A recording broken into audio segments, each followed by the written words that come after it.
Click करने का बहुत बहुत शुक्रिया। लेकिन ऐसी कोई खबर नहीं है कि 40 रुपए 45 रुपए जो पेट्रोल है वो मजीद कम हो गया है। अभी आप लोग 300 रुपए पे ही डलवाएं और दुआ करें कि जंग ना लगे, स्ट्रेट ऑफ हार्मूज दोबारा से बंद ना हो, वरना पेट्रोल प्राइसेस कहां तक जा सकती हैं इसका अंदाजा तो आपको पहले ही है। मेरा नाम काजी रमजा हाशमी है। आज डिस्कस करने के लिए जो सबसे इंपॉर्टेंट और सबसे अहम न्यूज है वो है फीफा वर्ल्ड कप 2026 और एक खिलाड़ी है केप वर्दे का, उसका नाम है वजीन्हा। वजीन्हा जो है वो गोल कीपर है, 40 साल की इसकी उम्र है, लेकिन एक 40 साल की उम्र में सिंगल हैंडेडली स्पेन जैसी बड़ी टीम को नथ डाली है। ये यकीनन कमाल की चीज है। इस वक्त पूरी दुनिया में स्पेशली इंस्टाग्राम की दुनिया पे इस बंदे के 14 मिलियन प्लस इंस्टाग्राम फॉलोअर्स हो चुके हैं और ये बंदा जो अपने डेब्यू मैच से ही जो है वो एक सेलिब्रिटी बन गया है। दूसरी तरफ गोट्स के गोट्स रोनाल्डो हैं।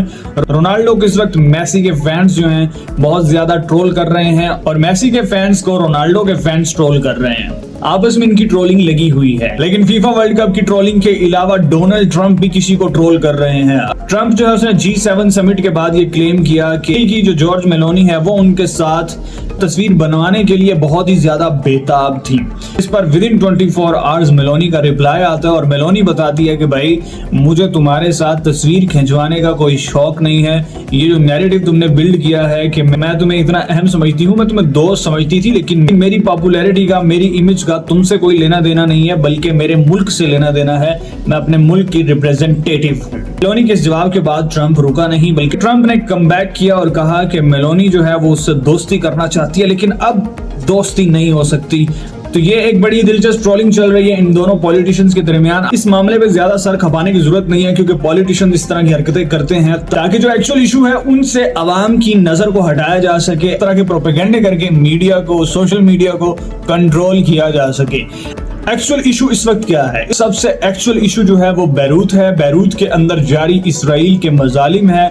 इसराइल जिस तरह से बैरूत पर और लेबनान पर बार बार अटैक कर रहा है, इस वक्त सबसे अहम इशू ये है और यही इशू वो वजह है जिसकी वजह से ईरान ने दोबारा से स्ट्रेट ऑफ हार्मूज बंद करने का ऐलान कर दिया है।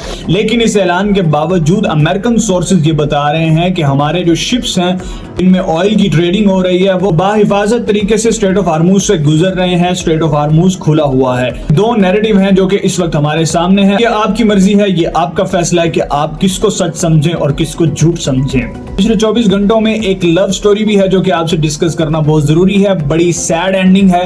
हुआ यूं कि इराक से एक खातून जो है वो पाकिस्तानी लड़के से मोहब्बत करती हैं और मोहब्बत करने के बाद उनसे शादी करने के लिए इराक से चलती हैं। शारजा से प्राइवेट फ्लाइट लेकर मुल्तान एयरपोर्ट तक आ जाती हैं। किस्मत को कुछ और ही मंजूर हुआ। सिक्योरिटी ने जब चेकिंग की, जब सवालात पूछे तो उनके जवाबात मोहतरमा ने सही नहीं दिए। जवाबात में तजाद पाया गया जिसकी वजह से FIA ने उन्हें फौरन शारजा की जानिब डिपोर्ट कर दिया। इस व्लॉग के एंड पे मेरा सवाल यही है कि आखिर कब तक दुनिया मोहब्बत करने वालों को यूं ही रुस्वा करती रहेगी? कमेंट करना मत भूलिएगा। अगले 24 घंटे में क्या कुछ होने वाला है उसको जानने के लिए इस चैनल को फॉलो करना, सब्सक्राइब करना मत भूलिएगा। Thank you so much for watching this video.